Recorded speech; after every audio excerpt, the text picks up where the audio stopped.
Listen.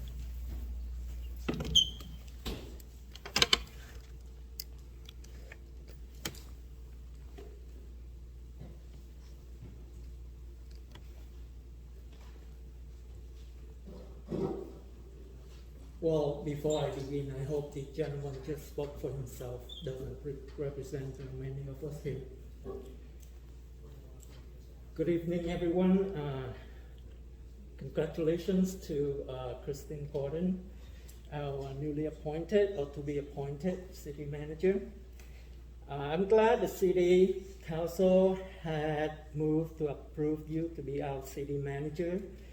That again proved my point that Mayor Chi Tha and council member Chi are both liars who have been lying to our community, misleading the Vietnamese voters over decades in order to hold on to their seats. I will prove to you that I did not just accuse them wrongly or unjustly, but I just exposed them for what they are in Vietnamese as follows. Hai ông đã vu khống cho những cư dân bản xứ, muốn bãi nhiệm hai ông là những người da trắng kỳ thị.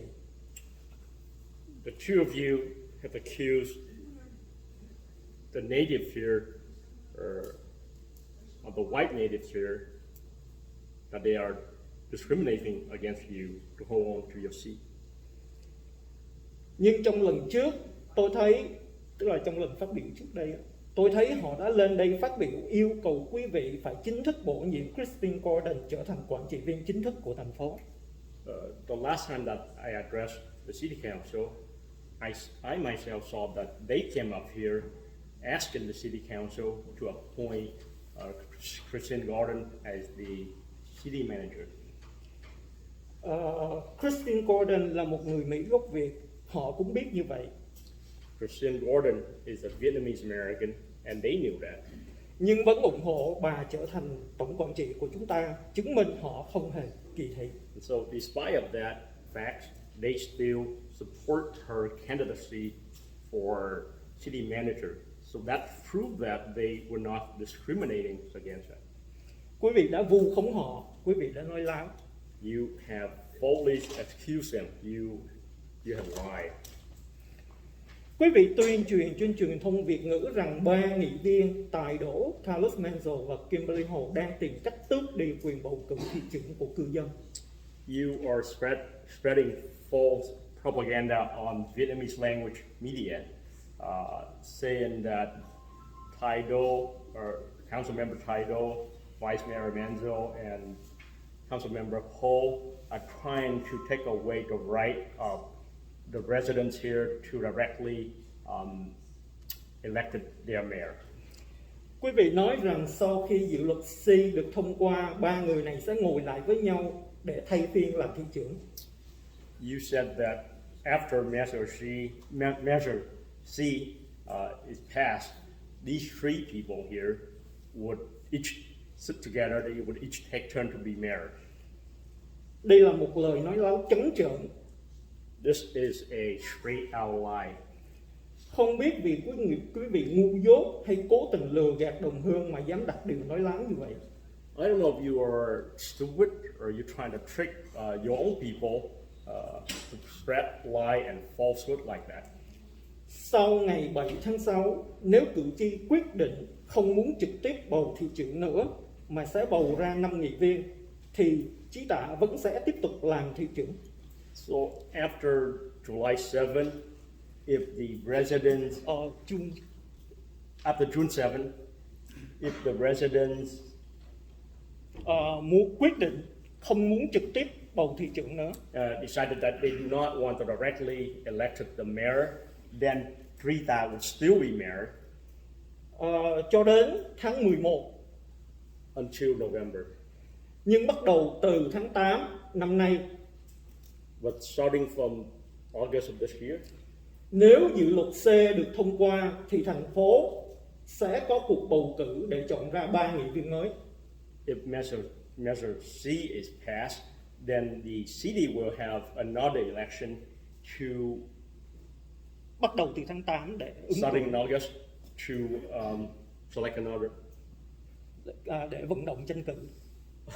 Okay. Tức là đi sẽ vận động tranh cử từ tháng 8 đúng không? Tháng 11 là bỏ phiếu nhưng mà tháng 8. So there would be campaigning for campaigning and the election will be in November. Đúng vậy, nghị viên tài đỗ sẽ mãn nhiệm, thị trưởng trí tạ sẽ mãn nhiệm. Không có chuyện nhóm 3 người này toa rập với nhau để thay phiên làm thị trưởng. So council member Tai Do term would end it. Mayor Trita's term would end it. So there's no conspiracy between these three people to rotate or to take turn to be mayor. Vào tháng 11, ông Chí Tạ cũng có quyền tranh cử, nghị viên Charlie Chí Nguyễn cũng có quyền tái tranh cử và tay sai của quý vị Nam Quan cũng có quyền ra tranh cử. So in November, Mayor Trita can run for election.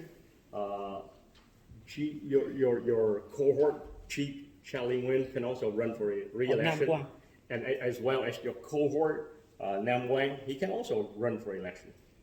Cử tri sẽ bỏ phiếu tín nhiệm để chọn ra 3 nghị viên mới cùng với nghị viên Carlos Menzo và nghị viên Cam B Kha thay họ giám sát điều hành thành phố. So the voter will vote to elect 3 new members, and those 3 new members would decide the fate of the city along with Council Member Ho and Vice Mayor Menzo. Nếu cử tri tin tưởng 3 ông, nếu cử tri tin tưởng 2 ông, họ sẽ tiếp tục bầu cho 2 ông và tay sai của 2 ông vào hội đồng thành phố. So if the voter trusts you or the two of you, then they will vote to elect the two of you and your other cohort to serve as council member for the city. Sau cuộc bầu cử tháng 11, nếu không được cử tri tín nhiệm thì nghị viên Cam B Kha và Carlos Menzo sẽ chỉ là 2 người thiểu số. So after the November election, if the voter do not trust them, then council member Ho and Vice Mayor Menzo there would be only two of them, and they would be in the minority. Thì làm sao có thể toa rập với nhau để lũng đoạn thành phố như 2 ông vu khống? So if there were only two of them, how would they be able to manipulate the city like you have so far accusing them? 2 ông đã quá coi thường cử tri khi đặt điều nói láo như vậy để hù dọa đồng hương. The two of you have taken the voter of the city lightly, and you Tức là đặt điều nói láo khi họ dựng những cái bảng nói là bảo vệ cái lá phiếu của quý vị bỏ phiếu no trong dự luật C. You have spread falsehood to protect your seat by telling the people to vote no on Measure C. Và khi ông lên truyền thông nói rằng tôi đặt điều nói láo, khi tôi đăng báo yêu cầu ông từ chức, tôi xin đọc lại cái bài báo của tôi để ông có điều kiện đăng báo phản biện những cái lời cáo buộc của tôi. Truyền thông chính thống gọi Chí Tạ và Hội đồng Westminster là những đứa trẻ học sinh trung học chưa trưởng thành. Suốt ngày trong những phiên họp Hội đồng thành phố chỉ biết gấu ó bôi nhọ và đả kích cá nhân. Cựu cảnh sát trưởng Cam B Kha tố cáo Chí Tạ và băng đảng cấu kết toa rập để lũng đoạn thành phố. And so when you appear in the Vietnamese media to nói là tố cáo tôi là bịa chuyện để nói xấu falsely ông. excuse me to say that I fabricate things to smear you. Và tôi đọc lại cái bài tôi đã đăng trên báo để ông có cơ hội để chứng minh, phản biện lại những lời cáo buộc của tôi. I'm going to read my article so that you can defend yourself. You can put forward your argument to justify yourself.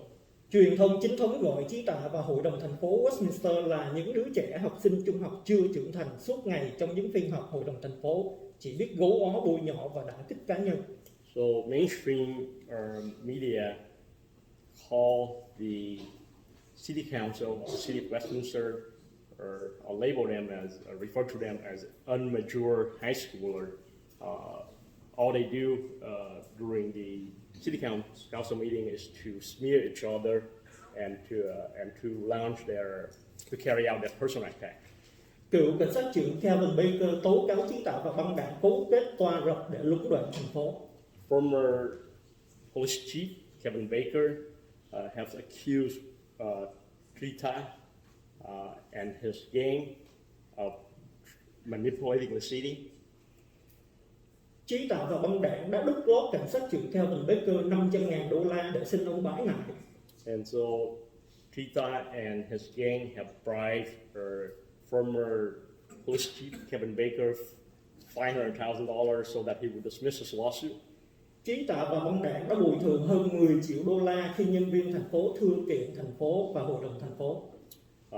Trita and his gang had to pay out more than $10 million to former employee of the city of Westminster when they sued the city. Đã chi hơn $40 triệu để xây dựng đồn cảnh sát và bãi đậu xe. And they have spent more than $40 million to build the bus station as well as the parking structure. Và đã đưa thành phố đến tình trạng phá sản. And they have brought the city to the brink of bankruptcy. Và cảm ơn quý vị đã theo dõi và xin mọi người hãy bỏ phiếu yes cho dự luật C. And thank you everyone for listening. And I urge you to vote yes on Measure C. Thank you.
Ai xui miệt ấy ghé về thăm, bún cá phở quyên vẫn mãi thèm.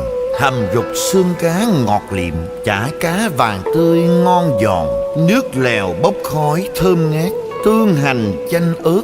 Chị mời em ăn tô bún cá chứa chan tình người. Xin mời quý vị đến với phở quyên, ăn một lần lại muốn ăn thêm. Phở quyên 714 896 0928 896 0928.